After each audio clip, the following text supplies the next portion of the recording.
Just make sure you wipe your nose. So, hi everybody, welcome to the stream. It's Thursday and we're back for a special stream. Today we have Half Asleep Chris. Call him Chris, that's probably his name. And we also have ourselves Greg from London Bridge Bricks. We have Emily from Emmasaurus. We've BFAB, who's brother from another brick. And we have Craig, who's also called Craigster from Brickstage Pass. Hey everybody, how's it going? Good to see you all.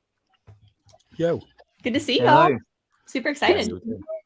It is exciting. I'm quite excited myself. I'm going to say hello to a few people who are here in the chat. So, hi, PJ Brick, Moments of Magic. Will Harper is now changed his name to Hoarder66, which is quite good. We have Olendorf, with Brian. We have Arian, I hope I said that right. I always get that wrong.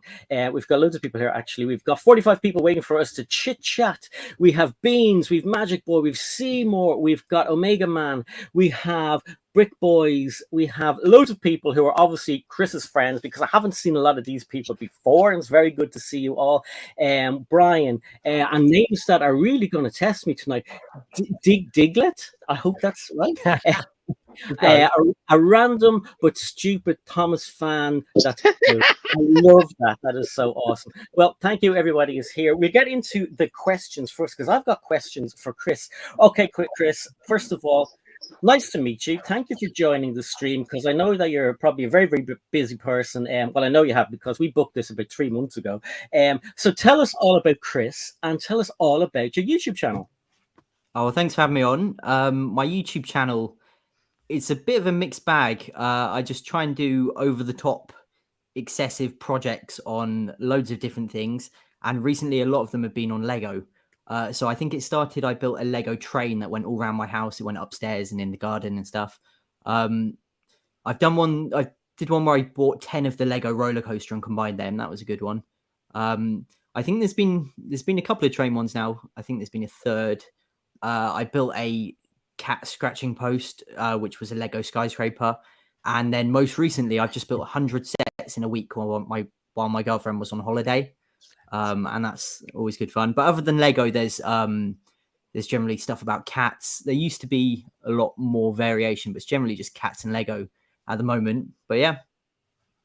Well, I like cats. A lot of people on the panel, I'm not sure that they've no animals, and some of them have dogs. I used to have Chris. I used to have a black cat called Alan.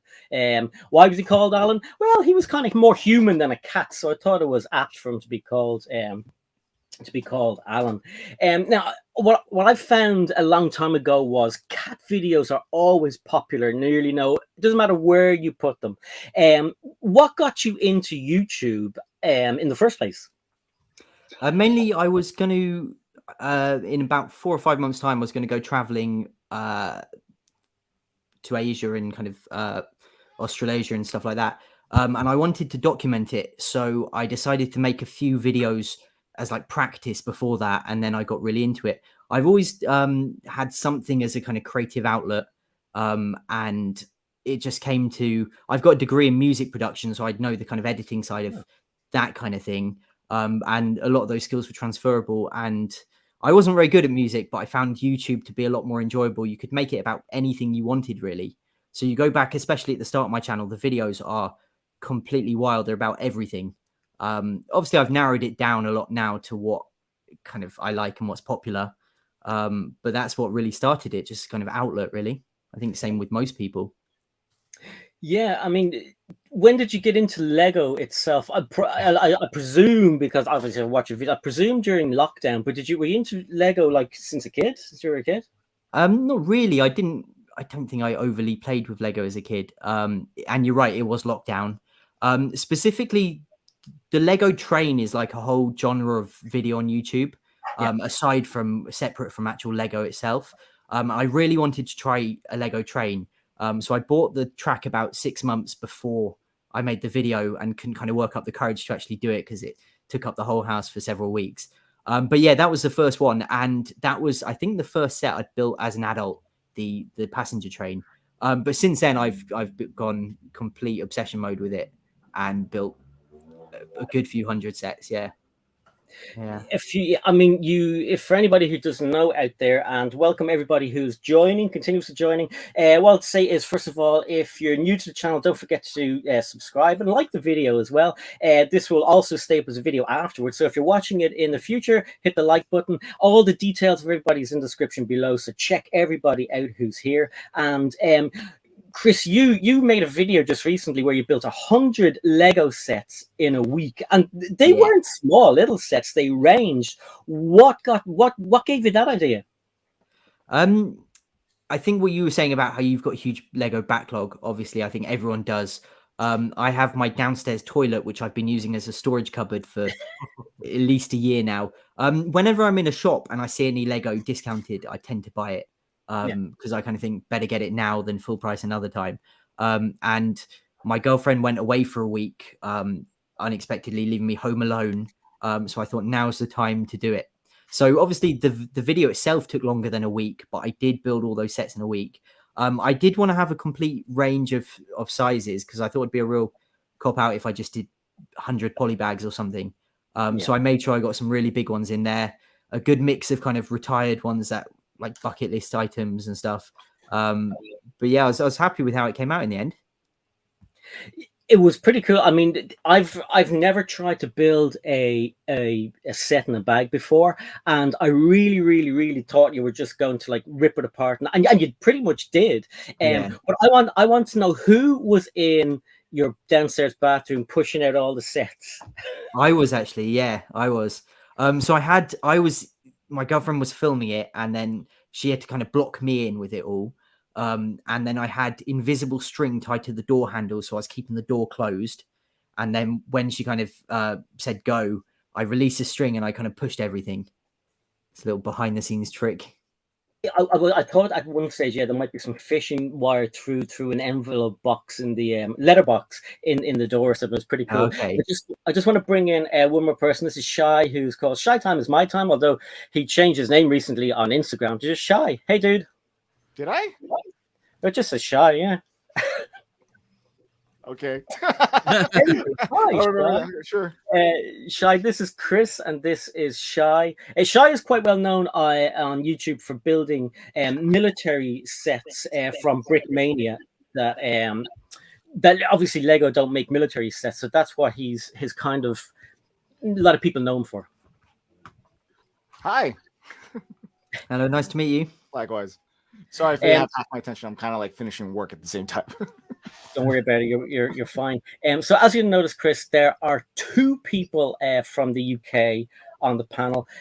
I'm from Ireland. Emily is from the US, along with Brother from the Brick and along with Shy. So you're kind of internationally known. You've got nearly 2 million subscribers on YouTube, 250 million views on YouTube as well. That's pretty impressive. I mean, ballpark range, you're probably in your 20s. So you've accomplished a lot in how long are you in YouTube? Oh, thanks. Since 2017, so coming up to 5 years. Is that 3 years full time? But yeah, it's been good. Obviously, these things generally kind of upward spiral, so it starts out small and then it grows a bit, and then it grows quicker and quicker as it goes. But yeah, it's been a lot of fun. And how did it feel when you got your first 100,000 platinum button? It was mental, yeah. It's kind of one of those things you always know YouTubers who have, and it's just such an iconic thing to have. So yeah, amazing, brilliant, especially when it gets delivered and it's in like a YouTube box and stuff, and it feels really cool. I know I'd like it'll take me a long time to get one, but I can't wait to get one. Probably be 80 or something. But when you got your million one, like, which I know that's a big achievement, but which was more? Which did you think? Obviously, the first time you get something big like that from YouTube, the 100,000. Did the million one feel as special, or like a million times more special? Honestly, the 100,000 felt more special because I think the novelty of getting something official from YouTube for the first time. The second one, obviously, it's really cool. It's a lot bigger and it's gold. But yeah, there's definitely something special about the first one. And I don't know if you're familiar with a guy called Forest Fire 101. He does stop motion videos. But we had him on, and he said that when he got his 1 million subscriber button, he threw his 100,000 one away. He got rid of it because it didn't matter to him anymore. Yeah, I was shocked. I was shocked. Yeah, I wouldn't do that at all. Yeah, I mean, there's also another guy on YouTube who buys people's YouTube plaques. I've seen him. I think, is it Jack Sucks at Life? Yeah. Yeah, loads, isn't he? Mental. Emily, do you have anything to ask our friend Chris?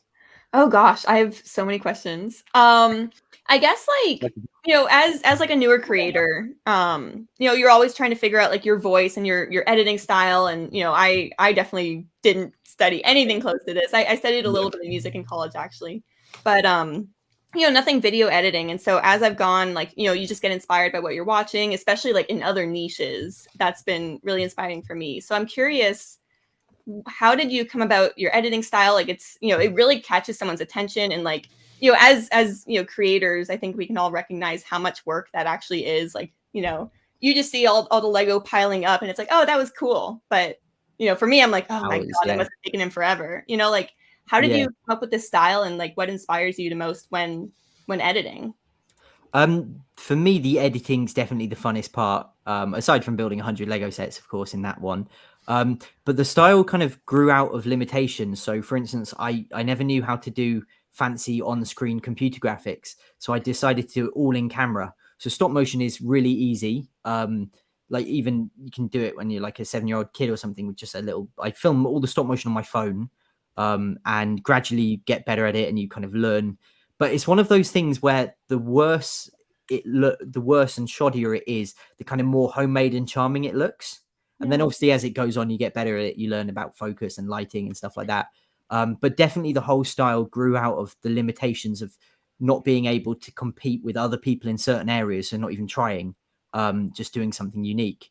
But the stop motion, it definitely works. It's got a really nostalgic feel. And particularly with something like Lego, when I do those Lego builds where it kind of just all like appears in existence, I actually film them backwards. So I build the set, and then I take it apart.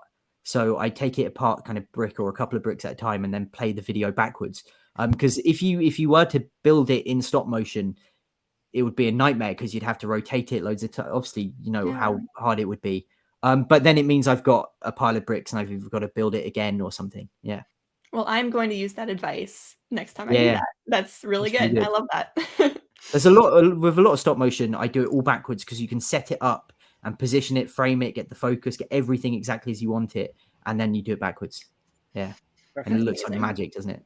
Yeah. I just want to say, like, with your editing, you know, like the charm of YouTube is, you know, you want to see a good production. Like so many people have teams now, like it's people's full-time job. And so the production quality across YouTube is incredible. But, you know, a lot of these bigger channels are almost lacking that kind of homemade aspect. So that's something I really admire. Like it's obviously a production, like, you know, you make it look like it didn't take a lot of work, which is the best way to do it. Like you make it look very easy. So that's very admirable. But just having that homemade charm with the production value is really impressive. Oh, thanks. Again, it's just because I can't compete with the finely polished kind of big name stuff. But yeah, you're right. With, like I say, with the 100 sets, I built the 100 sets in a week, but the filming and the editing took another 3 or 4. So yeah, and then it all kind of flows so smoothly as a video. But yeah. No, that's amazing. Yeah. I just want to say hi to Isaac's World of Fun. It's exciting. You don't need to keep saying hello. We see you. Good to have you here. Yeah, so good to see everybody here. I was going to ask that question too as well, Emily, and it's fascinating because I think everybody definitely thinks, oh my God, I wish I could do as well as such and such and such. But I mean, I think everyone does well in our own right. But I mean, Chris, you get millions of views each video. You're doing something right anyway. But what I wanted to ask you was, do you obviously you take a few months or whatever to make between your videos? Is that because you're working on a video, or you just want to take a bit of a break, or is it a strategy? I usually I try and do about 3 weeks working non-stop on a video. And then take about a week off. It's not a strategy. It is just takes that long, and it gets really frustrating sometimes when you're making them and you think, oh, everyone's going to forget about me or whatever. But I think it does inadvertently kind of work as a strategy. People see the videos. I don't know if I'm imagining this, but they see them as more kind of prestigious or more of an event when you upload. That's not a conscious thing, but I think it probably is a thing. But yeah, they just take forever. I will never rush a video and try and, because I always want to get it exactly right. I have a vision of what it will be in my head and I want to get it perfect. But I think the big thing that's changed is knowing what videos to make and what not to make. So I wouldn't be okay spending a month on a video that I know isn't going to do very well. So it's important to make the right videos. But yeah, when they do, I think it's definitely quality over quantity. Yeah. Yeah, no, it wasn't a sinister question or anything. It was just like Mr. Beast will make a video every so often. A friend of ours, Generic Stud, he makes a video ever so often, and I you know, love this it's channel, yeah. Yeah. I mean, he's a friend of ours. We knew him when he was only 200 subscribers. But yeah, I mean, it as far as a strategy. I mean, there's a lot of work goes into editing, and I don't think a lot of people realize editing is the hardest part. You know, getting in front of the camera and doing your bit is fine, but you know, the editing, I like it. I really like it, and it can be the hard part because, you know, to make things look the way you want it and to be something people want to watch, it's pretty important.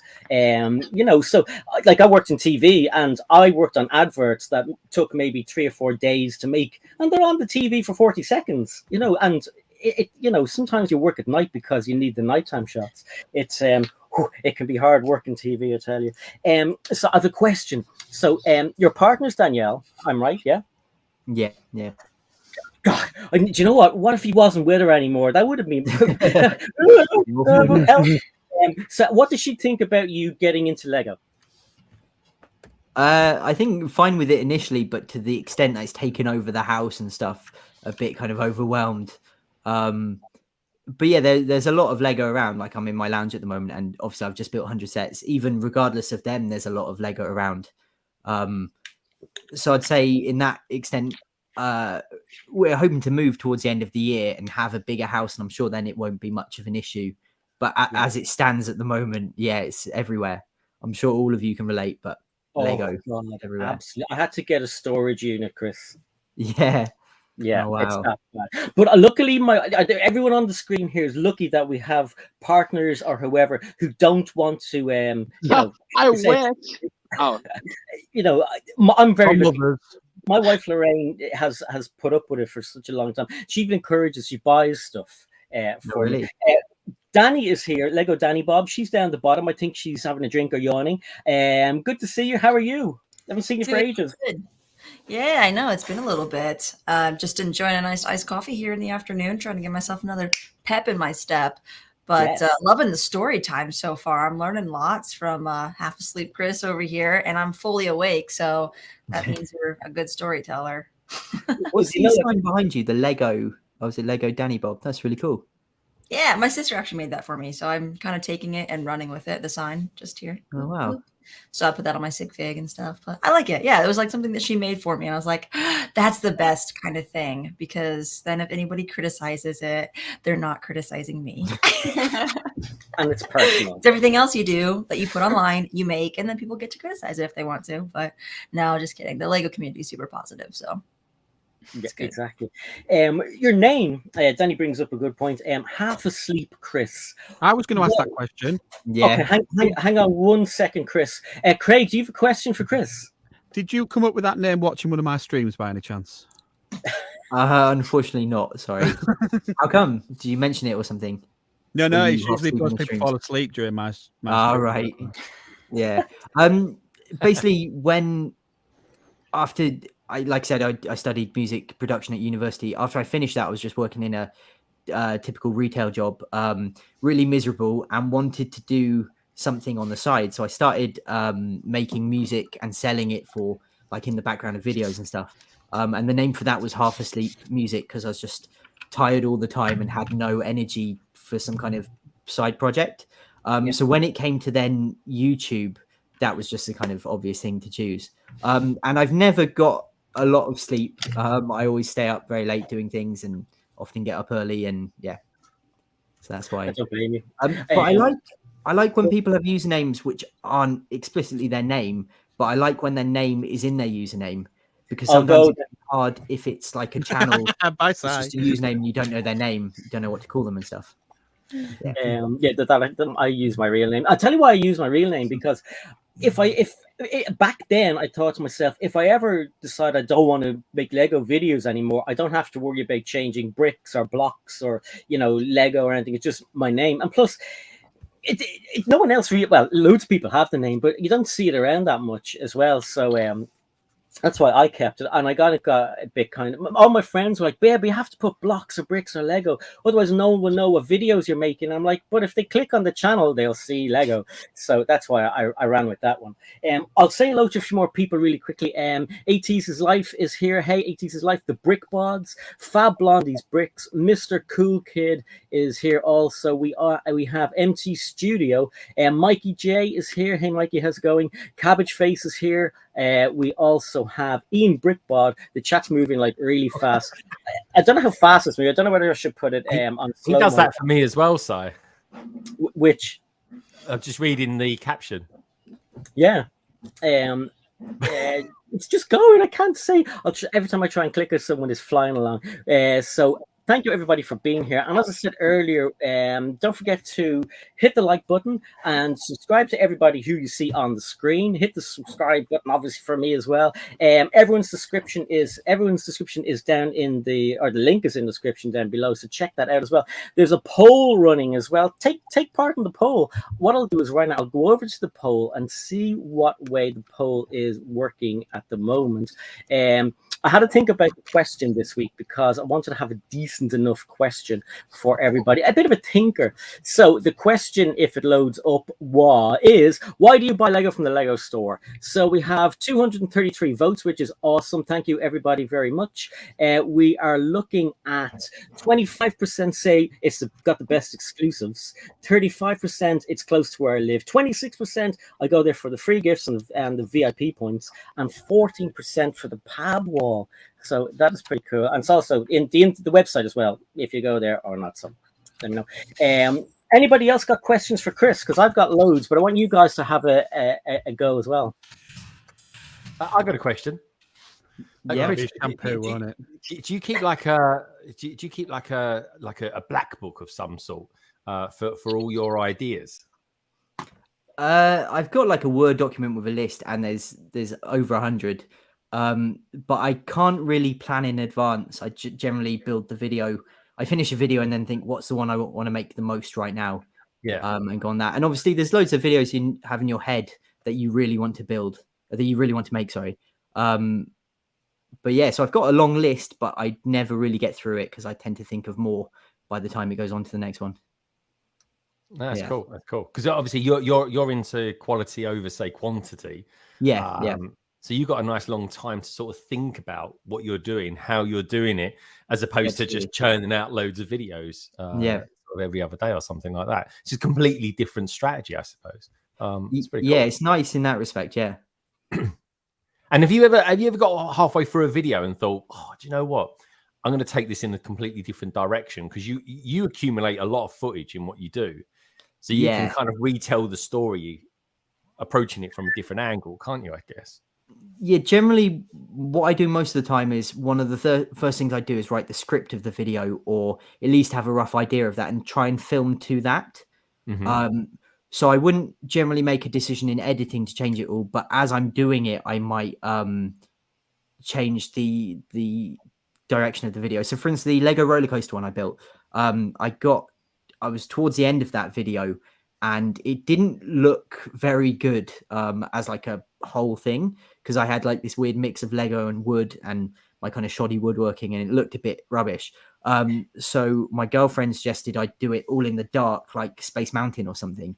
So from there, I attached loads of lights to the video, to the roller coaster, and that completely changed the trajectory of the video and how it turned out. And I think that was really cool. But yeah. Very cool. Thanks, Chris. I just want to say thank you to Mr. Cool Kid, $2, and he wants us to watch Barney Hunter 12 on YouTube. So if it's inappropriate, it's not my fault. Thank you so much for the super chat. Sounds like a great YouTube channel. Anybody else got any questions? Yeah. Speaking of roller coasters, there's one from the chat from Fab Blondies, I think. Are you liking the new roller coaster, and will you be getting it? It looks really cool, doesn't it? I like that part of the problem with that video was having to kind of bodge together bits to make a loop and a kind of a vertical drop. So it's really cool that they've got those pieces, but I don't particularly have fond memories of making that video. It took too long. It was boiling hot. And obviously Lego all works to a very specific system and everything fits perfectly. But when you then introduce wood, everything goes off and it's not a very pleasant mix. So I think not anytime soon, but maybe towards the end of the year or the start next year, maybe get a load of them and do something bigger. I don't generally like repeating videos, so it's got to be something that's kind of bigger and sufficiently different from the last one to make it worthwhile. But I will definitely buy the set and build it. The only thing, I'm not sure if I'm right in saying this, you can't really motorize it and have it going as a continuous loop. It's got to wait for the lift tower to come back down. Is that right? So I wish it was a continuous loop that you could just let run. But obviously if you buy a few of them and combine them, I'm sure you can do that. Yeah. I didn't think of it, that one. We've got a question, which is a question of a question. So Axel wants to know, does Half Sleep Chris have any questions for the panel members? And if he says no, that'd be pretty embarrassing. But I want to go. Straight away, I want to get your opinion on the roller coaster as well, because I'm kind of mixed on it. I'm intrigued what everyone thinks. Well, I'm livid. I missed out on the last one. I just left it too long, and it retired. There was one left in Smith's, and I had my eye on it for ages, and then it went. The new one, I'm not going to let pass me. I'm definitely going to get it because it's a roller coaster. And I think it looks cool. Do I prefer the old one? I probably prefer the old one, but this one isn't bad. I will get it. Yeah. How do you feel about the color changing? Sorry. Oh, go on. Sorry, you gone. For me, the red one, that's like what I think of as a roller coaster. Like if I picture a roller coaster, it's like, okay, like the little track goes up and then it kind of, gravity takes it down. The new one, like I said it in my like news video too, but it really reminds me of something you would see at like, SeaWorld or Busch Gardens, like, Six Flags or something, where it's like, oh, this is the world's tallest roller coaster, or like you can ride the world's fastest, or you're not going straight down, it's like in a little bit, so you're all these weird like world record kind of things. Like that's what it looks like to me. It's like one of those weird roller coasters where it's like some sort of record is being broken. I don't think it makes it a bad thing. I just don't think it's as classic as some others, but the loops are impressive. Like we've really tried like creating loops before in roller coasters when we played with it and we couldn't figure it out. So I'm excited to kind of see what that looks like. I have no room, so I'm not getting it. It takes up a lot of real estate. That's the thing. But I mean, and so it should do it. I mean, it's quite a big set. It's an expensive set. You get a couple of loops in there. By the time you've kind of wound it up and it goes off, it's over and done with in about 4 seconds. But I think you got to give, take your hat off to Lego for engineering something like that and actually manufacturing it as well. What I will say, Emily, over the previous one, and I like the previous one as well. I think it's really, really cool. I think this one's just got a little bit more character about it. There's a little bit more going on. There's stuff unfolding, and that's. But I do like it. I just don't know whether or not I'll get it. I might get it. I mean, for anyone who's got a theme park, it's an instant theme park, isn't it? Really, it's there. So if I had a theme park, I would definitely want to get it. Because theme parks are like, I mean, there's less theme parky sort of stuff that comes along than probably modulars, really. So I don't know. Yeah, I mean, Emily, you got a theme park in your city. Do you think could you picture it in a particular spot? Oh yeah, no, I already know where it's going. Yeah, I have a spot. Yeah, like our city, we're trying to do like Disney kind of thing. So like in the middle, there's the castle, and then on this side we have the big red roller coaster, the old one. And then the new one will just kind of be on the far other side, just to kind of even it out. All of our big stuff seems to be on one side, so having this crazy loop roller coaster will be kind of neat on the other side now. Yeah, yeah. It's certainly good for height as well. I like the height aspect of it. I mean, it's got a presence about it. I can't wait to actually see it in real life, because I think in real life it will look amazing. It's like Optimus Prime. I think Optimus Prime looks so much better in real life than what it does when you're looking at it on a screen. When I saw it, I was like, wow, that is awesome.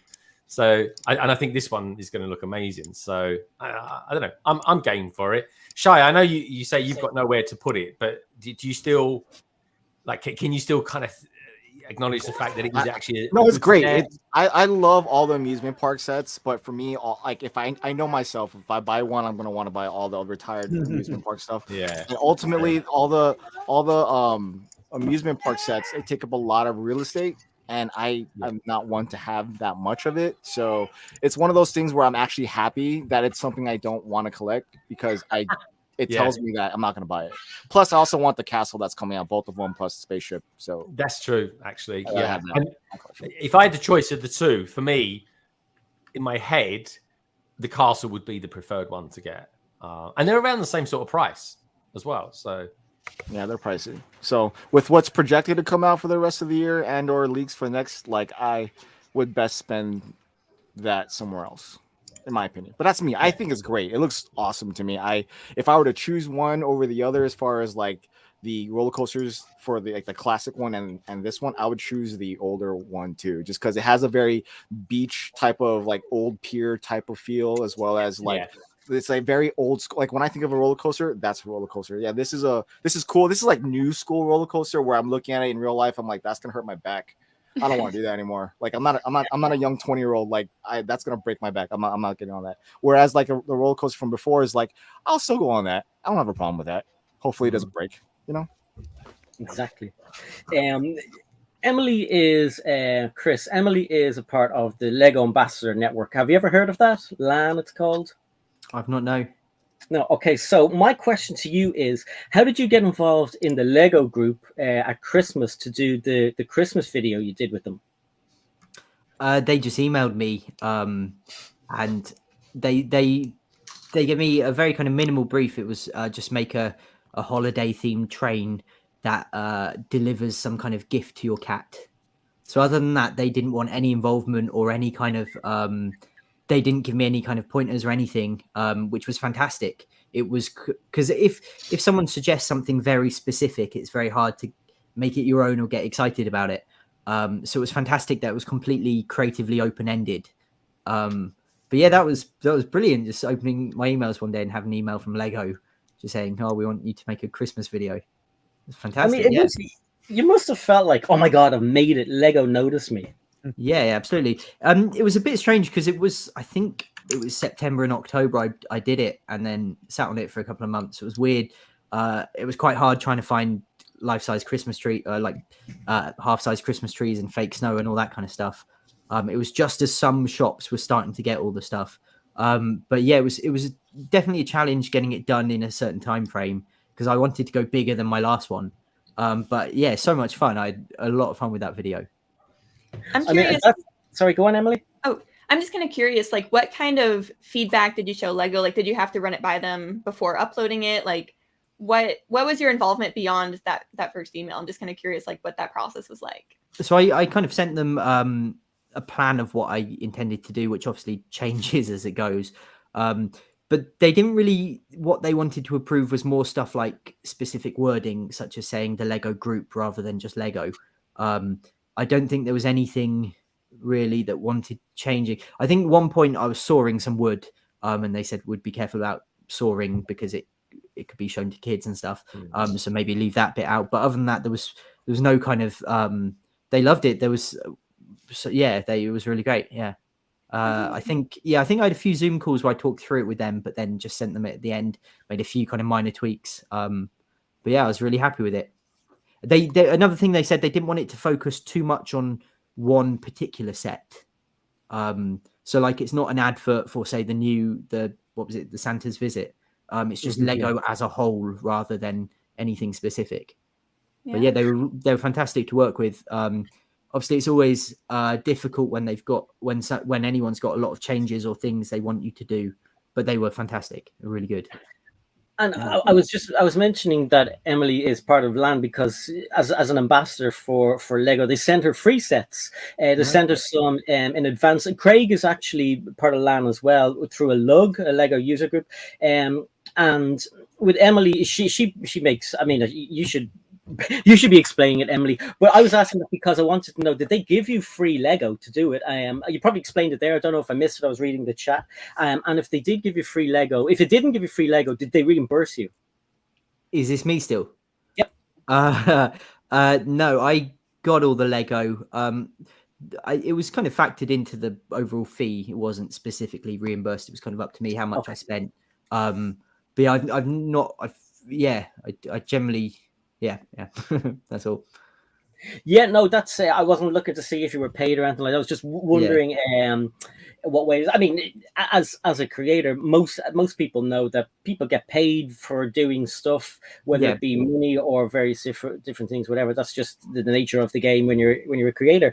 Emily, do you want to explain a little bit about your channel, because there's lots of people here who may not have heard of you? Oh gosh, now I'm nervous. So I have a YouTube channel, Emmasaurus, and really, like, I'm a much newer fan than most people. I got into Lego really. Oh God, sorry, I just there was no warning. So yeah, I got into Lego around like 2017. I started with Scooby. It's like my favorite thing ever. I love Scooby. And then my husband is actually the one who got me into it. And 2020 happened. I used to do data science, and now I'm more into I'm a full-time creator now, and it's awesome. You set your own schedule and it's great. But I don't have a lot of that background information. Like, a lot of Lego reviewers are so knowledgeable about different Lego colors, Lego pieces, oh, this is a new piece. This was, only found in one other set before, or stuff like that. Then I'm like, I don't know. I've only been doing this casually since 2017, but now really more so since 2020. But, I really focus more on Lego lifestyle videos. I have a Lego city. We actually converted our master bedroom into a huge Lego city room permanently. Took a little bit of convincing for my husband, but we got there. And, if you bug him enough, it'll eventually happen. So that was nice. And we do a lot of live streams, vlogs, and Lego city content. And it's really just it's family friendly around just kind of enjoying Lego, just kind of my journey as a new fan and just enjoying the hobby. Yep. So that's Emily, Emmasaurus. All the links are in the description below. We're going to get to know some of the other people on the panel as well as we go along. Just a quick one for Chris. Bradley wants to know if his son wants to know if the cats are going to make an appearance. Probably not. Cats don't go. Ralph is here now. Come on, Ralph. Let's see if you want to say hello. Here he is. Oh, it is Ralph. Say hello, Ralph. Meow. Sometimes he'll do a meow into the microphone or something, but he just looks a bit daunted right now. He sees himself. Yeah. Oh, it's so cute. Now I was stalking. I mean, I was researching. I was reading some of your comments, and people love your cats. They also love the cat song that you have done. Loads of people saying about the cat song, and you're the second person I've had on who had a song that everybody loves that I didn't know about until afterwards. So today I did more stalking. I mean, research than normal. So what's the story behind the song? And was it you and Danielle that made it? Yeah. So I think a lot of pet owners or even people with kids, they just invent silly songs that they sing to their pets embarrassingly. And that's all it was really. But I thought it'd be really cool to record it and make it more like a children's TV theme, like a classic British children's theme with xylophone and all that kind of stuff. So obviously I thought it'd make a fun video, and people really liked it, which was nice. Obviously I sung in it and got Danielle too, and I don't think either of us can really sing, but when you've got two people, you kind of mask each other. So that was what that was. Yeah, it's really cool. That is pretty cool. The cats are a big thing, as I said. And if anyone who is watching right now or watching in the future, and they go and click onto Chris's videos and they see a cat with a cone around its head and a donut around its neck, do you want to just fill people in what that's about too? Because it's a big part of the channel. Yes, that's strange. That's Bella. She's got this skin condition which she's had for over a year now, where she just kind of bites out her own hair. And we can't figure out what it is. The vets can't figure out what it is.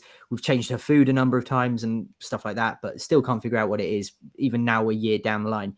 But it's basically just like, instead of wearing a cone, it's like a plushy donut, and it's a lot less intrusive. She can still lick her like paws and stuff. She just can't reach her back where she pulls out. And a lot of cats, when you put them in a cone, they just freeze, like they're just scared, like they're waiting for the cone to make the next move. But she doesn't at all mind the donut. Obviously, it has become an iconic part of her. People love it and stuff. I do want her out the donut as soon as possible. I'm not going to keep her in it when she no longer needs to be. But like I say, we're still no closer to finding out what it is. We've done all sorts of things, tried loads of medication, changed her food to kind of like high meat content, all that kind of stuff, but nothing's worked. Yeah. They're pretty cool. And one of your videos, you were quite sympathetic. You had your own color on, eating cereal. Yeah, that was a good few years ago. Yeah, that was cool. Oh, I went way back. I didn't want to miss too much. No, when he stalks, he really stalks. Oh, I get I'm like a rash. I'm like a fungus. You can't get rid of me. Craig, sir, do you want to tell everybody a little bit about your channel, man? Make it interesting. Do I have to? Yeah.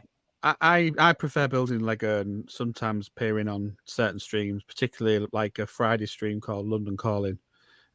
My channel occasionally gets the odd video put on it about some of the stuff I've done, and that's about it. And sometimes I stream on Twitch. The main thing I do sort of with another content creator is the Some Assembly Required, which is on later tonight, which is where we do like an interactive podcast, and we get people who are in the chat to come on to the stream and basically talk about one of the topics, tell us what they think. So it's just a bit like talkback radio, that sort of thing. That's me. It's pretty good. And while we're here, we'll get Greg too as well, because I know at 9:30, Craigster and Rich will be streaming straight after this, so everyone who's watching can just pile on over there. We'll drop a link in the channel, in the chat. I mean, you can go over and check them out. Greg, who's London Bridge Bricks, what's your channel all about? Tell the people. Well, do you know what? I'd like my channel to be a little bit more about Lego reviews and stuff like that. The problem is life happens. And it's a little bit on the busy side these days, to say the least. But what I generally do, if someone said London Bridge Bricks, is kind of more synonymous with London Calling, which is a stream I do on Friday evenings. And then notoriously, Cy is with me, Craigster's with me, Danny, Lego Danny Bob pops in every now and again. BFAB pops in there again. Emmasaurus has been known to dwell in there as well, which is always lovely.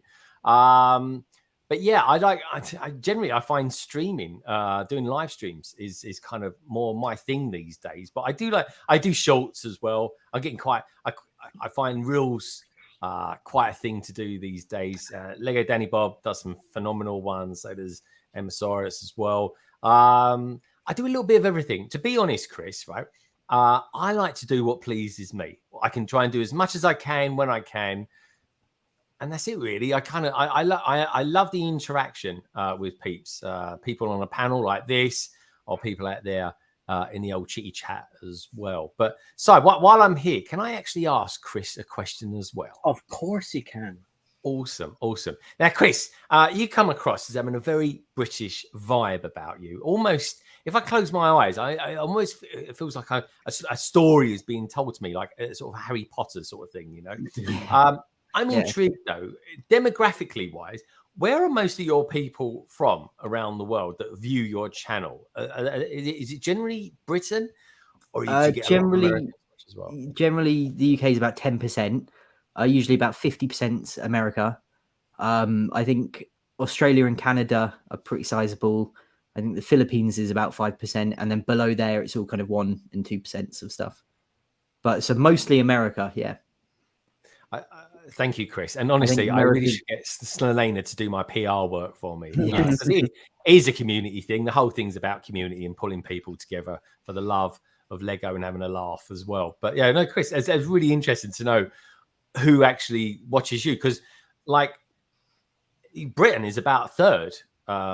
In Indonesia and America come top above anyone else. I don't know why Indonesians seem to love me, but they do. So I do.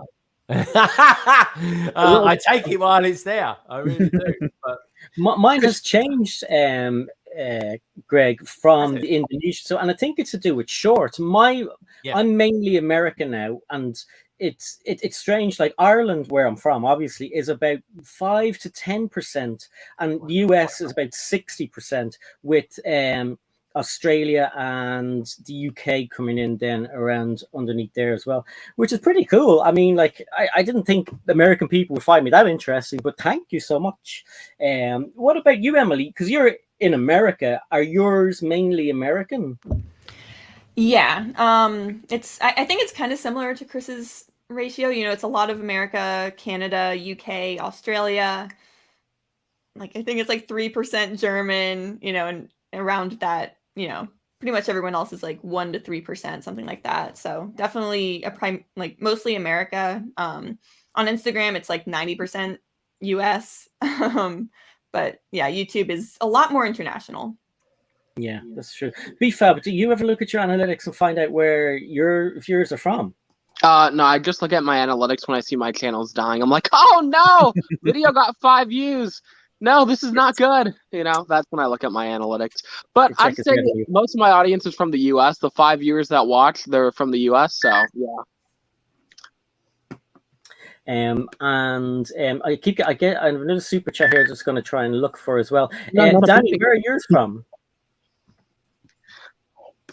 Probably the same as what Emily was saying, with mostly the US, Canada, UK. Some reason people in Ireland, I don't know, there's like 3 people in Ireland that keep watching my channel. I think one of them is Cy O'Connor. Myself, Andrew, and probably Gary Mullane. Yep, that's probably who it is. And who have I not asked? Craig? I never look at stuff like that because, yeah. Chris, this is an ongoing thing with Craig. He's very enthusiastic, shall we say. Mr. Cool Kid again coming in with the $2. Thank you so much. This person should be working as a PR person as well. Watch Star Evie on YouTube. She makes awesome videos. So there you go. Chris, I have a question for you. Do you ever do live streams on your own channel? No, I've never done one. I've never done one at all. This is literally the first one, actually. Get out of town. Yeah. Wow, an exclusive. Yeah. I'll tell you, you're doing a great job. Oh, thank you. Do you know what? I've been. Do you like Ed Sheeran? No. Chris? No. Okay, well, don't compare him to Ed Sheeran. You say Chris is ginger. Oh, yeah. You get Chris, you are better looking than Ed Sheeran. Don't take that from him. I was going to say his voice is a bit like. Oh, okay. I was about to To be fair, he insults everybody, Chris. So it just means you're normally special, like everyone. It means we've bonded. If we're in a different country, it probably means we're engaged at this stage. But I do. Do you keep all of your sets? Yeah. I don't necessarily keep them assembled. Like I find a lot of the Lego City sets, are quite small and underwhelming. So like, for instance, all the police stations I built for the 100 sets video, I've taken apart and at some point intend to make my own kind of police thing with all the bits. But yeah, most of them I keep. I do keep all of them, but most of them I keep assembled. Again, there's a lot of space issues and stuff like the roller coasters. They're all in bits everywhere. But yeah, I'd never get. What do you mean, like sell a set or bin it or anything or something? There was like a question in the chat that I wrote down. Somebody wanted to know if you keep all your sets. Some people will donate them to charities and stuff. We hoard them, so that's why we created the backlog. Yeah, like that's some of it here. I mean, it's around me, left, right, center, in a storage unit, you name it. I loved your kitchen with all the Lego in it. It kind of looks like mine at the moment. The other thing I wanted, how you're into Lego, so have you kind of immersed yourself or put yourself into the Lego community much? Do you watch Lego YouTubers, take part in live streams and chat to people or online or anything? There's a few Lego YouTubers I quite like. Like I can never remember their names. They've all got bricks in them. Generic Stud, you said. Jan Bricks. Yeah, I quite like him. Yeah. Is RJM Bricks? He's right. A guy called Riley. I can't remember his channel. Anyone know? Oh, you're talking about Brick Science. I like his channel. Generally, see, quite a lot of people do Lego review videos.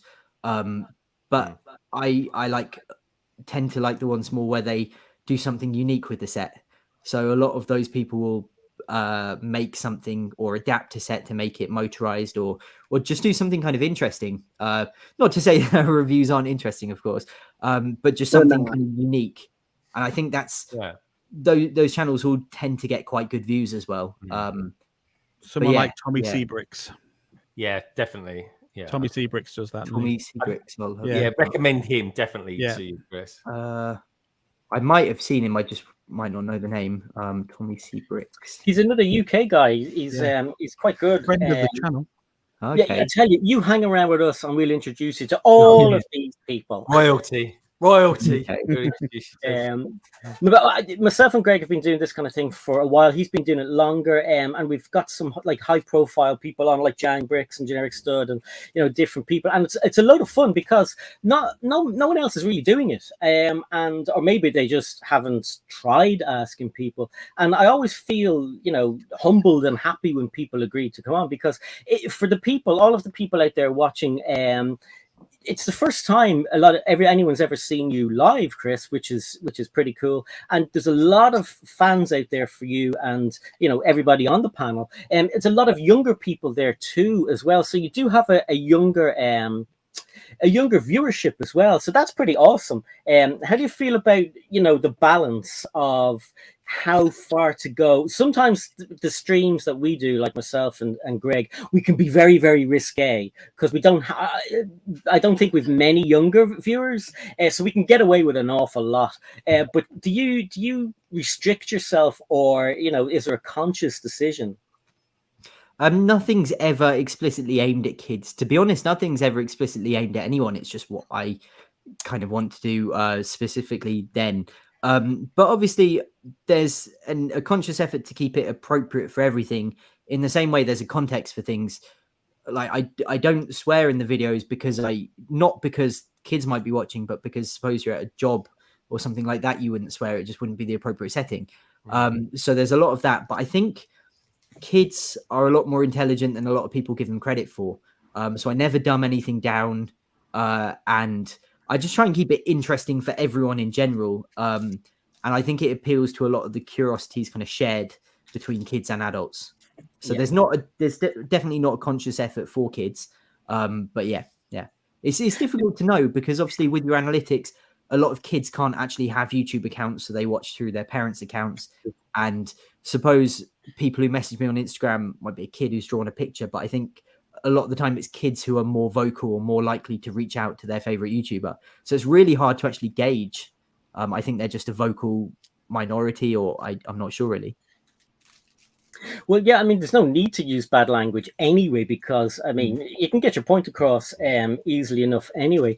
The other thing I wanted to do was let Dani tell everybody out there about her channel, and because she's does some great stuff, and she does a lot of stuff on Instagram, as Greg was saying earlier too.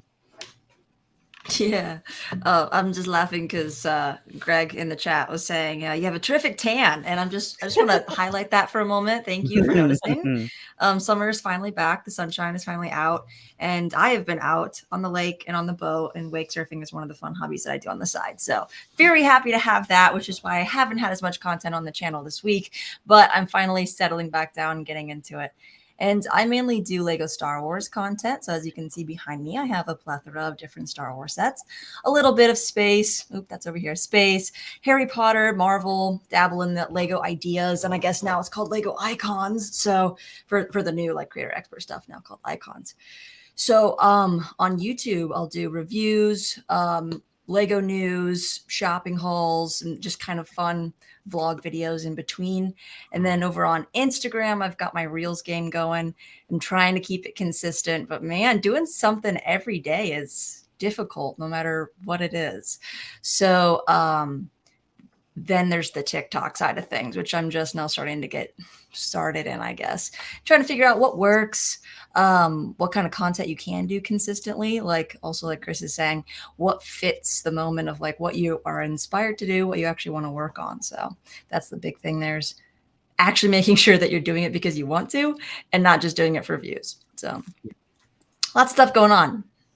I don't know about you guys that do the reels and stuff like that, but these days I actually video stuff and then I just wait for the right track of music to come along and then just add it to it. Like I put something out in the last week or so that I filmed probably about a month ago, and then suddenly this piece of music comes on. I'm like, oh, this sound, and I'm like, oh, I know, I've got a film that could work with, so I just do it. Yeah, it's weird. It's just weird how they come along. Like, and the one for me that's done the best was like 4 seconds long. It's nothing. It's just me picking a Lego set off the shelf, and I think the voice is like, "Ooh, you're coming home with me." And, 90,000 views later. I did that. I already have way too many videos on my phone that I am like waiting to edit and use. And I'm always short on space. So I have to like use it or lose it. That's my motto. So if I'm not going to use it within a week, if I haven't edited into something in a week, I got to get rid of it or it's just going to take up space. Because I video like way too much, because I video all the wake surfing stuff too. And you'll have like 20 minutes from like a single session. And then if you don't use that, well, there goes all of your storage space on your phone. So I guess there's other solutions. I've saved a load of the sounds, and at this stage, they're probably out of date. I'll have to just stop. I'll wait till they come back into date. But I want to say thank you to Snowlania, who has given $5 Australian. Thank you so much. Summer's back. Someone forgot to tell Australia it's freezing here, and also it's 6 a.m. I should be asleep. I'm going to be tired today. Well, thank you for being here with us as usual, Snowlania. We do appreciate it. And Snowlania hasn't been on the show before, so we'll have to get her on at some stage because I think it's about time she gets on. BFAB, do you want to tell everybody about your channel? Because BFAB is in the game a long time, and a lot of people know him, but it's a lot of new people here, BFAB. Do you want to tell them in a serious manner so people will watch what you do with your channel? I'm a dating life coach. I give advice to people who are lonely, so... He doesn't. Get on with it. Okay, so I'm a Lego or wanna be Lego YouTuber who makes random documentary style content. That's all I have to say. Great, sold myself, everyone. I'll do it. He also makes Lego news sometimes as well. He has a TikTok account, an Instagram account. Go check him out. He's actually really good. He doesn't like talking about himself, so he gets a bit shy, you see. Yeah, I only talk about my looks, that's all. Yeah, and how fat he's not. Yeah, that too. And how much of a tan he likes to get as well. Oh, I love the tanning bed too. I love the tan. Chris, I want to talk to you about we did talk about the 10 roller coasters you bought. Now, without going into details, because it's none of our business, but we're a bit nosy anyway. Do you put all of your money back into YouTube, or do you put some of it in? Because 10 roller coasters equals a lot of money. Yeah. Certainly the first few, like the roller coaster one and the 50 boxes of Train Track, they were kind of big risks. And that was money not from YouTube to begin with. But generally the videos do kind of pay for themselves. Obviously there's some which are exceptions. But I don't put it all back in. I obviously want to save some and whatever. But it's made it a lot nicer now that I do have the option to buy 10 roller coasters or something. I rarely buy anything full price. I got them through Hamley's website because they had like a first order, you got 10% off, and they didn't have like an item restriction. You can't only buy a certain number. So I managed to get all 10 through them, which was great. But yeah, I try and spend a lot of money on the videos because obviously that generally translates to the video itself being more impressive. Yeah. That is true. I just want to say thank you to Jacques, who has given $7 Canadian. Thank you so much. It's a super sticker. Also, thank you to Spacetime Brick Studio, who's given $5 and says, hello, everyone. Hello, and you're all welcome to be here. It's quite, we've got a little guest here who wants to say hello to everybody. Hello. Hey, Nolag. Hey, Nolag. How's it going, buddy? Hello. This is my son, Nolag. This is Chris. Say hi to Chris. Hello. And say hi to Craig. Hi, Craig. Hey. And Craig. Craig and Greg. Craig and Greg. Craig and Greg. I'd say hi to Emily. Hi, Emily. And say hi to Uncle BFAB. Uncle BFAB. Hey, Nolan, how's it going, buddy? Good. Say hi to Danny. Hi, Danny. Did you want to show people something? Yeah. What do you want to show people? And my new T-shirt. Your new T-shirt. This is where I have to lift them up. This gets very hard. Hang on a sec. We'll try and make the screen a little bit bigger. You ready? Yeah. Oh wait, we'll take space time off for a second, so you can see. I think someone has an airplane outside the window. Oh, big fat boy! Look at that. Oh wow, that is well cool. That's a cool shirt, Noleg. Who's your favorite superhero, Noleg? Spider-Man and Hulk. Spider-Man? Good job. That's a good superhero. Man of taste. And did you have school yesterday? No. No, what happened? Mommy brought Noleg to school yesterday, and we didn't know he had no school. Yeah, yes, like the black gates were closed. The black gates were closed, and there were no teachers. No, none. None whatsoever. Okay, say bye. Bye. Bye, everybody. Bye. Bye, Noleg. And that was Noleg. Shy was only staying for half an hour. That's why he popped out, everybody. Shy lives in California, so for us, it's like 9 o'clock. For him, it's probably 12 or 1 or something. So that's why he popped off. I still have loads of questions for Chris. This one was asked in the chat, and I have it here as well. Do you have a favorite Lego theme? I do love the modulars. I know they're not explicitly a theme. They're fantastic. And I do generally like most of the Lego idea sets. They're quite good. I've just built the Starry Night one. That was good. Ooh. Yeah. I kind of have like a creator question for Chris. Yeah. So, as a creator, that's kind of, what I lean towards more. Like, I love hearing about your Lego journey, but I'm also like, what can I learn from you as a creator? Yeah. And so, every time I put out a video, I have a pretty good idea of how it'll do. Like, I know my audience. And so I know, typically my vlogs will do really well. But then if I try something different, or if I put out a review, it might not do as well. But sometimes I'm kind of surprised. Like, I'll put out a video and I'm like, this is going to do terrible. Like, I spent no time on it. It's kind of whatever. And it'll be like my best video ever. Or, I'm like, this is going to be so good. It's like, everyone's going to love it. It'll do great. And like, nobody cares. And so I'm just curious, like, as a creator of your size, when you're putting out videos, like, is there a certain risk that you see? Like, are you ever like anxious or nervous beforehand? Or do you generally know, like, this is going to do great? Can I put in just for 1 second, Chris, if you don't mind? Craig has to go because he has to set up his other stream that's going to be on later. So thank you so much for being here, and we will see you later on, I hope. Look at him, he's gorgeous. Yeah. So tell everybody about the stream that's going to happen. Assembly required tonight. Yeah, we're going to try and keep it lighthearted after last couple of weeks discussions, but yeah.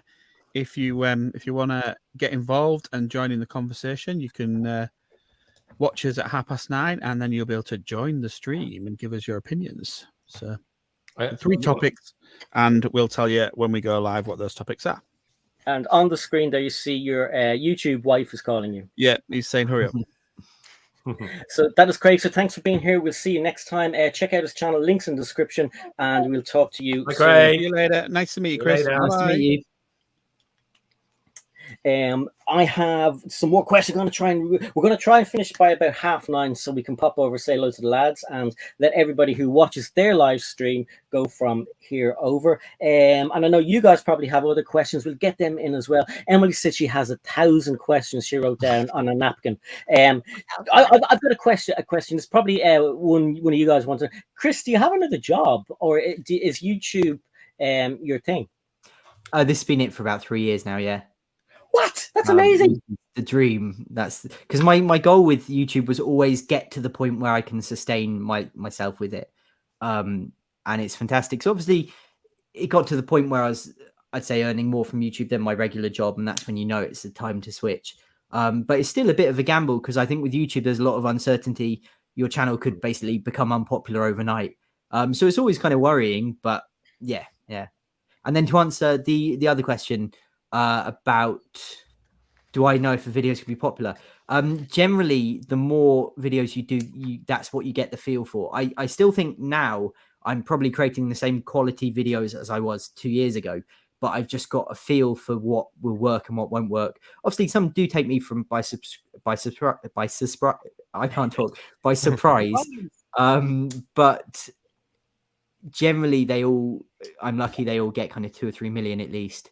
Wow. But yeah, you definitely get a feel for what's going to work and what's not going to work. Yeah, that's it. Emily, have you any more questions? Oh gosh, I guess like what, like, so working for yourself, like you are your own boss essentially. What does a day look like for you? Like, how do you structure your day? Or like when you said normally you might film for 1 week and then the next 3 weeks edit. Like, Yeah. what does your day look like during each of those periods? There's absolutely no structure whatsoever. It's chaos. I there's something I really need to work on. I could probably get the time halved between videos. Yeah, it's chaos, but I think to a degree that helps because I've got to be passionate about whatever I'm currently working on, and if I don't have the motivation, I'm not going to be passionate on it. But yeah, it is chaos. It's all over the place.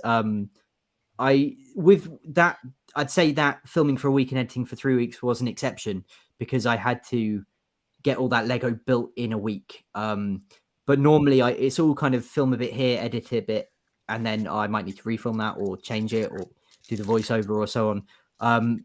But generally the overall process for a video is kind of think of the idea, do like a rough draft or have an idea of a script, film something, match it to the script, change the script if I need to, and then that might inform what the next part of the video will be. And it changes a million times. But yeah, there's no structure to my days. Sometimes I get up really early. Sometimes I'm up in the afternoon. There's no, it's awful being, obviously it's fantastic being your own boss, but I don't have the discipline to really do it. Yeah. I definitely struggle with the structure as well. Like, yeah, I would probably absolutely. answer the question the same way. Like, there's really no structure. I just Yeah, do my yeah. thing. But I am kind of curious. So, like, you're in a relationship, and I'm, I am too. I'm married, and my husband, he's somewhat active in the channel. Like, we'll vlog together. When I'm filming something, I'll show him kind of the rough draft of Yeah. the edited version before uploading, just to get some feedback and see, like, is this entertaining? Like, do you like this? Is this fun to watch? Like, are you bored at all? And just trying to get another pair of eyes on it. Yeah. I'm curious what kind of role your partner has in, viewing your content ahead of time. Like, any inspiration? Like, what does that look like in terms of content? Yeah. So she's very supportive of the channel in general. Obviously, the videos often take up the whole house. Like, we built a train track and it covered the doorway to the hallway and the kitchen. So for 2 weeks, we've got a duck under. So obviously, it's fantastic that she's okay with stuff like that. She helps film things and stuff. But in terms of feedback, I'm one of those people who generally don't want feedback from anyone because I've made it the way I want to make it. And if suddenly someone says, "Oh, I think you should do that differently," I'd be thinking, "Well, no, I shouldn't. I've done it that way," and then I'll resent that person. So I do share the videos as I go. A lot of it helps kind of check for errors or check for that is kind of coherent and makes sense. I find, especially when you work on something for so long, you get tunnel vision, and you don't notice something that's a glaring error or that's maybe I've not explained as well. So it's definitely useful getting that kind of feedback. But in terms of actual kind of creative or structural feedback, I don't really want any from anyone. It's probably a huge character flaw, but yeah. No, I mean, that's awesome. Like, you know what you want, and that's really cool. Yeah. Yeah. Awesome. Exactly. Yeah. I mean, I used to make my wife watch my early videos all the time. I watch this, tell me what you think, blah, blah, blah. And she was always supportive. And she'd say, yeah, maybe this, maybe that, or whatever. But after time, I think she either got bored or just let me go off and do it on myself. But yeah, I don't know. I think the more I personally get involved in the community, sometimes I find myself second guessing videos I make because, at this stage, myself and Emily and everyone on the panel, we all know kind of everyone that makes Lego YouTube videos now. And for me, when I see 6 of my friends making a video that is a video I've already seen and I was going to do the same one, I don't do it anymore. Whereas before I used to just make it and you'd get the views and you'd feel happy. And I think I have to just go back to that way and just stop. I overanalyze everything I do anyway. And I think that's, a lot of us, I think, do that as well. Because a lot of us claim to be introverts, but we're on YouTube chatting all the time about, to hundreds, thousands, millions of people. But I mean, as far Danny, who do you get anyone to look over your videos, or do you do the same? Make it, put it out, and just move on. Yeah, so I do sometimes ask my brother. I have a younger brother. He's actually 11 years younger than me, which is Danny, kind of actually, nice. sorry, I put this on the screen to remind me, and you know me, I forgot. I just want to say a quick thank you, Danny. A quick thank you to Brian, who says, "Oh, thanks for the $10, by the way." Says, "Super glad to see Chris on here. As with the rest, I use your Lego videos to try and convince my wife we need the trains to travel around the house. Your videos are great." So you influence a lot of people. Definitely need a train permanently around the house. The dream is to have one like almost at the ceiling level, just going through every room, like holes cut in the walls and stuff like that. That'd be really cool. Definitely. and if you need more room, do what Emily does and get rid of your master bedroom. It's simple. So Brian, watch this. Let your wife see this, and you've got the okay from Chris. Definitely, yeah. Wow. Okay, back to Danny. Sorry about that. I hope that someday I can inspire people to change the nature of their relationships to fit more Lego into their life. I think that's the goal as a Lego YouTuber. And in terms of just like looking content over, yeah, I do have my younger brother. And since he's, you know, basically a different generation than me, it's nice to see what he thinks of what I'm putting out there. And I know that if he laughs, okay, all right, it's going to be okay. Like people are going to watch this and they'll find it entertaining. But I definitely make mistakes, and I think viewers are kind enough to let me know when those mistakes are made. And then you just, you learn too as a content creator. But I'm like super passionate about Lego Star Wars specifically. So there's a lot of good kind of like minute details that we get to kind of discuss as I put the content out there, and I get the, people to engage with it a little bit more. So it's interesting because there's so many different ways you can actually use Lego. And, I think you're more of like Lego DIY, of taking Lego and making it into this whole creative immersion experience. And then there's this whole other side, which I think I find myself more on like the collector side of it, of kind of going into the details and the lore behind it, and, Lego purists and whatnot. So it's just so cool to see the variety of content that you can do based on Lego, and it's still like in the Lego community. So I just wanted to point that out too. Anyone got any more? Left all of you guys silent. Oh, that's a good talk. That's a good point. That's exactly what we want to hear. That's why we're here, Danny. And thank you. I mean, it's I do like hearing stuff like that, especially because a lot of us here, we only kind of get to have a chat like this once a week or once so often, and these are kind of questions they don't normally come up in a normal conversation. So I appreciate it. And when there's silence like that, it means you made us think. No, I'm just eating. Sorry.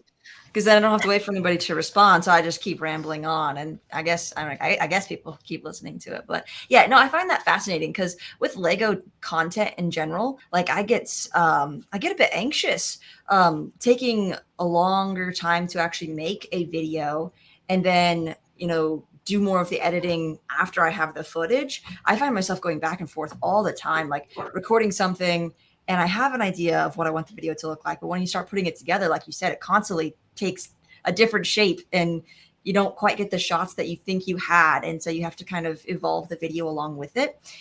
So I actually really admire the ability to take so much time in between videos to build the content out. Like if I was going to spend 3 weeks just building a train track through my entire house, I would probably have so many doubts. Like, oh my gosh, what if no one watches this? Like, what if I put all this effort into it and it flops? Like just so many doubts. So I guess that'd be my question to you as a creators.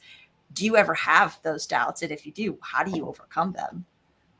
Yeah, that's definitely the big risk of doing something every month. You've got to be certain it's going to be successful or moderately successful.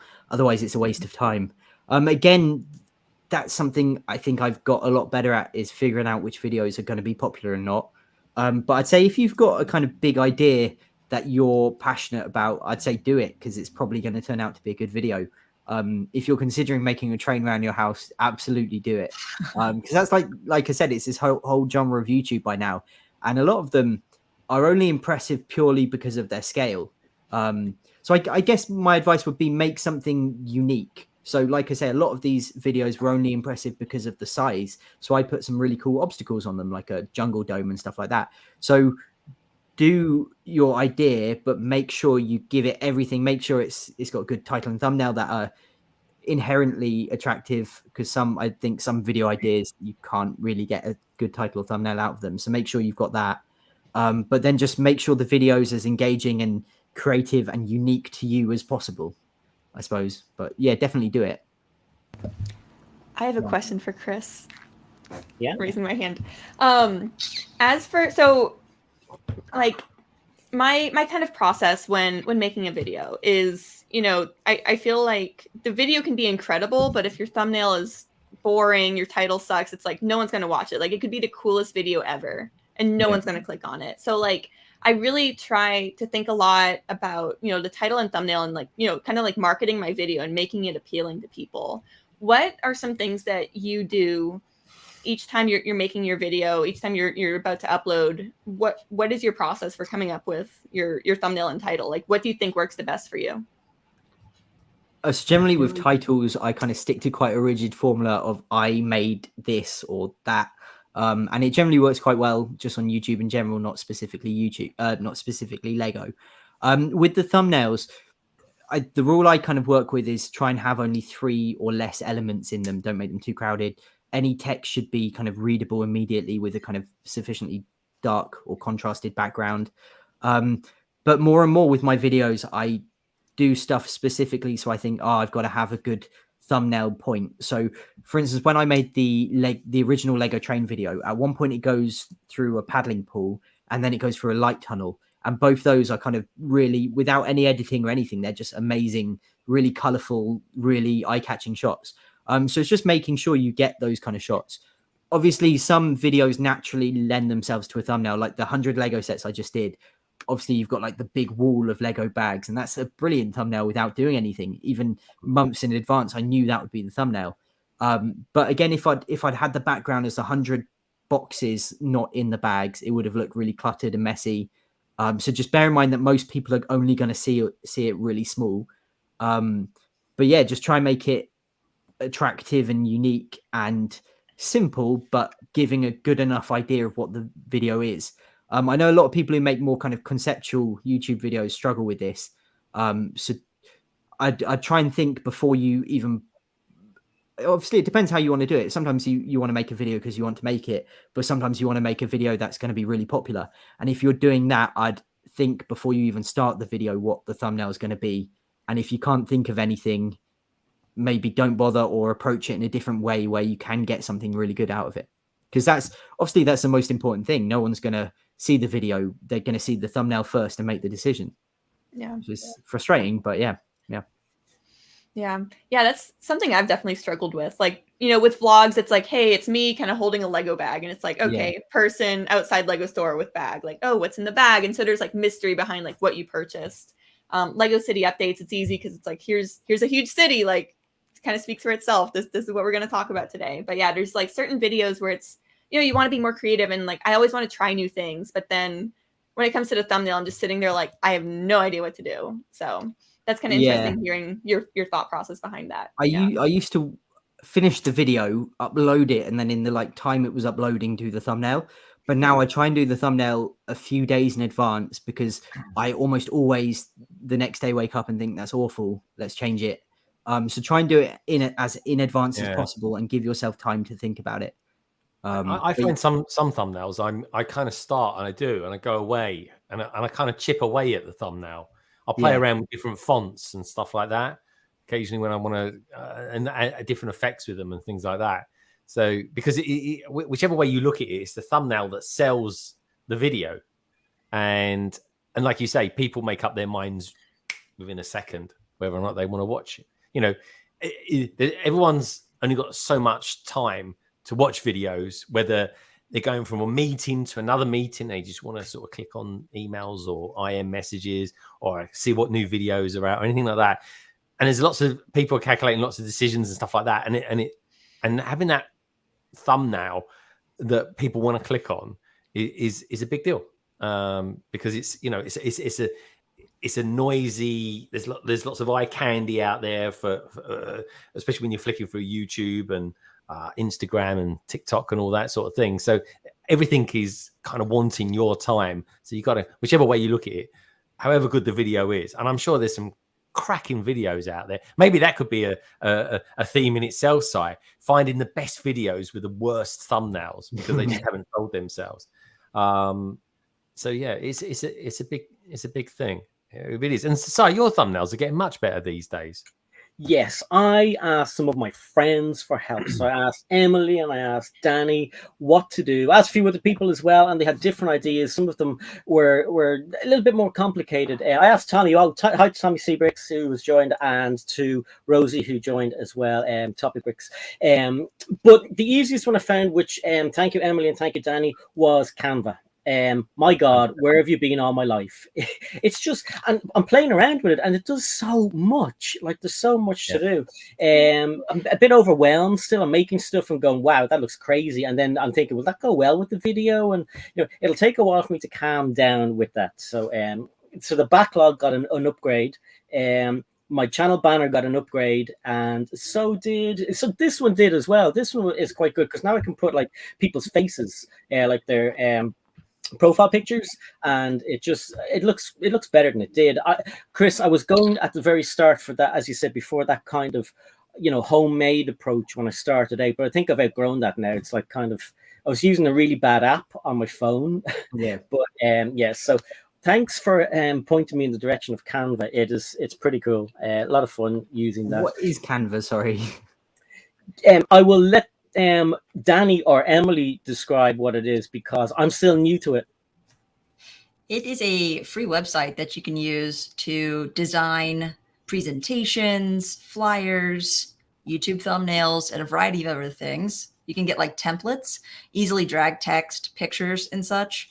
And for thumbnails, ideally, you have like a background remover. You have an ability to outline something and change text and colors and fonts just in a very user-friendly, easy way.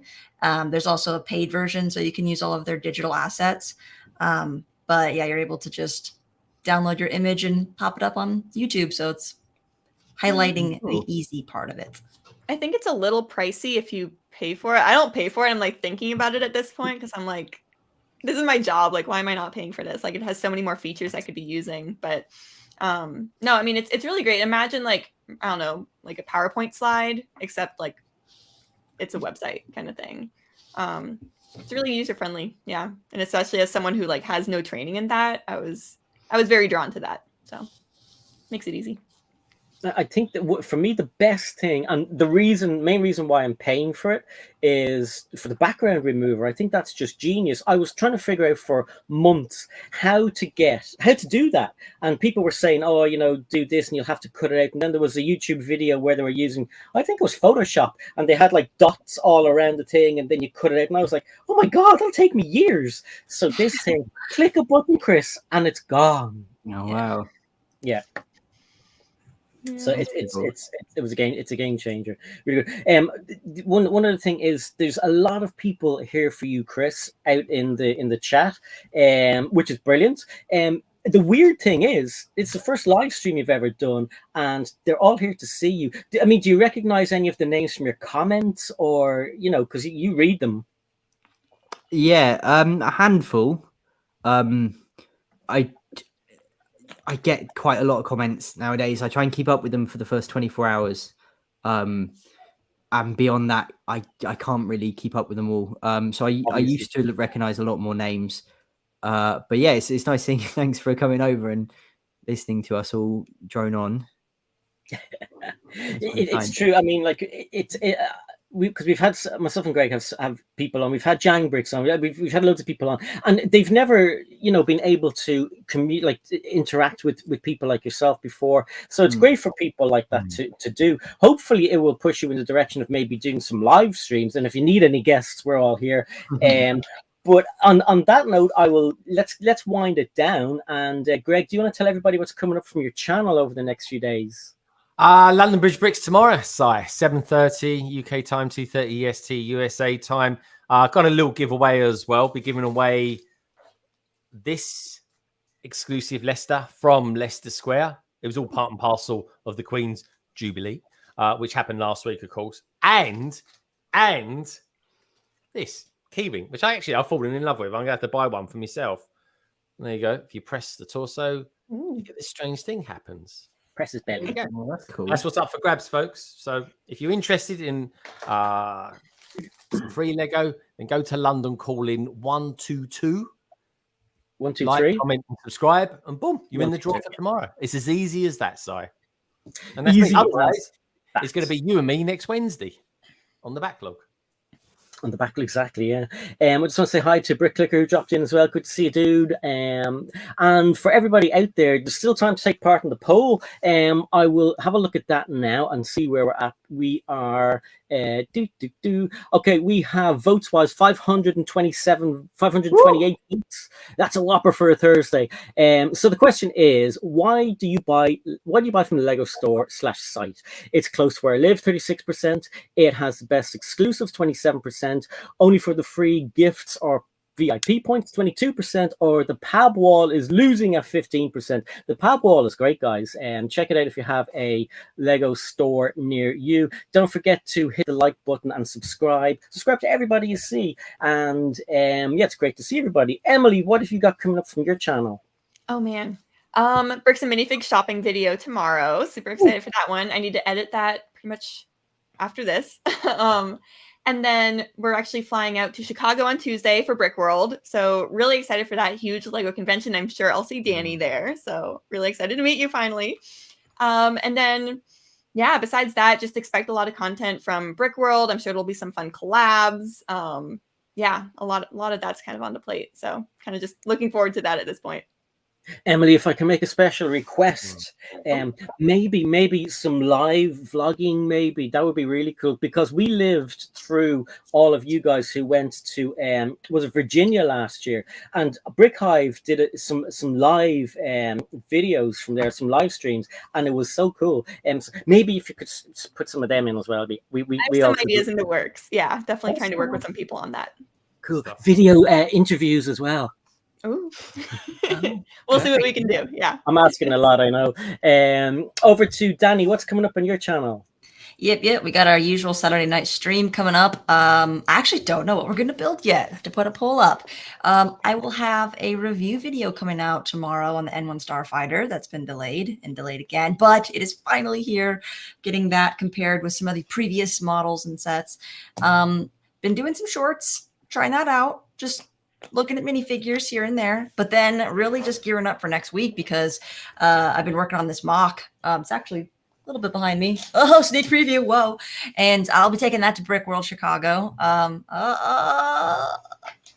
Oh, there's something back there. That's only half of it. So it's not like big or huge or great, but you know, it's a new thing I've been doing, trying to actually build my own creations, and got a couple of other smaller things that will be taken. So in Chicago next week, we're actually going up on Thursday, and I'm taking the boys, my bro, my nephew, our two friends. So we got the T-Fall group, that's teenage fans of Lego, and we'll be there all weekend. So definitely going to see Emmasaurus.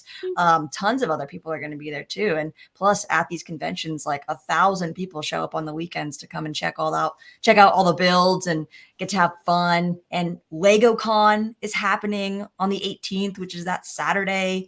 So a lot is happening next week for Lego, and I'm very excited. Yeah, I can't wait for that. I'm going to do a members live kind of watch party for that. I always love Danny. Do you ever watch what's his name? Star Wars Theory. He does the watch parties. Of course, yes. It gets like 1 billion watching him. I'll be happy to have 20 members watching mine, but gonna love it. I'm looking forward to it. I think this year's going to be. I think they've learned a lot from last year's LegoCon. So I'm looking forward to watching this year's one as well. I think it's be fun. Exactly. Over to Danny, I can't wait to see all of your stuff as well. And it's the same for you. Do some live videos and stuff like that. And yeah, I was actually thinking to do that. Yeah, I'll definitely have a live one while I'm at the convention next week. Definitely. And maybe you guys could just bring like something that looks like me and put them in your videos and have a little size sig fig there, pretend I'm at it. Hey, that'd be cool. Over to BFAB if you're still there, because BFAB likes to eat I don't know, vegan popcorn around now. What's coming up on your channel? I mean, I'm currently editing a video. I've been kind of editing it for the last 2 days, so we'll see if it comes out on Sunday. But other than that, I have no plans.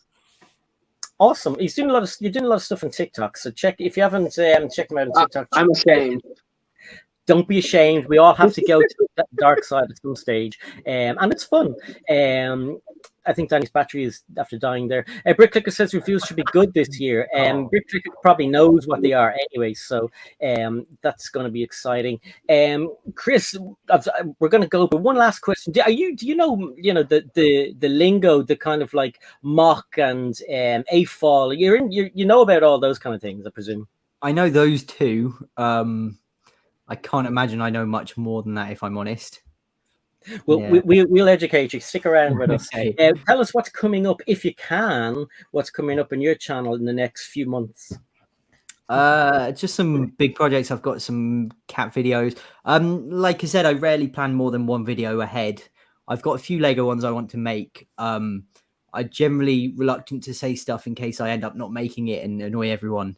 But yeah, there should be some good Lego ones coming up soon. That's exactly why I don't say what's coming up anymore. Because on Tuesday, this and this, and I don't do them, and it's like Greg is like, "Si, where's that video?" I'm like, ah. But I'm excited to see what's coming next from all of you, and excited to see what's coming next from Chris. We're gonna go, Greg. If anybody have the link ready to drop in for the guys over on Rich's channel? Yeah, I can get that. There. 1 second. Coming up from me, I will be on Greg's channel tomorrow. No, I won't. That's a big fat lie. I'll be in a hotel tomorrow with Lorraine. It's her birthday. I'm bringing her away, so we're going to have a great time. Probably shouldn't have said that on the internet. We won't be away. We'll be here. Yeah. What are you going to be up to, right? 6 dogs and a tiger. But I'll be back with Greg on Wednesday on the backlog, and enjoy tomorrow, Greg. It looks like it's going to be a good one. After this, you'll have to tell me who your special guest is, because I'm dying to know who it is. Yes, it is. It's a big community person. Hopefully they'll be here. Okay, it's got a bit quiet from the scent at the moment, but who knows? Fingers crossed. They're coming a long way, folks. They're in London, as far as I'm aware. We just have to see what happens tomorrow. All will be revealed in good time. Well, thank you for that. I'm not sure if I'm still on the StreamYard chat, so if you're dropping that in, it's probably there already. Everybody wants you to see Chris making Lego with the cats, so it's obviously building Lego with the cats, so that'll be interesting. There is the link. We're going to go. Thank you, everybody, for being here. I can't go through everybody in the chat this week, I'm afraid, because there was like at one stage 120 of you, but thank you, everybody who's come over from Chris's channel, and thank you, everybody who's come from the Discords and everywhere else, and thank you to Greg for being here. Thank you, Si. It's been lovely to see you. And you too. Thank you, Emily. Yeah, this was so much fun. Thanks for having me. No problem. And thank you, Danny. Of course. Thank you for having me. And thanks, BFAB. Glad to be here. Thank you, Chris, so much. I hope you had a good time. I hope you come back again. The second time isn't as intense, and you might get a massage next time. Nice. Well, thanks for inviting me on. It was really nice to meet all of you. You too, Ed, and thank you to Shy, who was on earlier on, and to Craigster, who is over on the other side at the moment. Thank you, everybody. We're just going to say goodbye and have a great weekend. Bye. So everyone, take care. Love you, Si.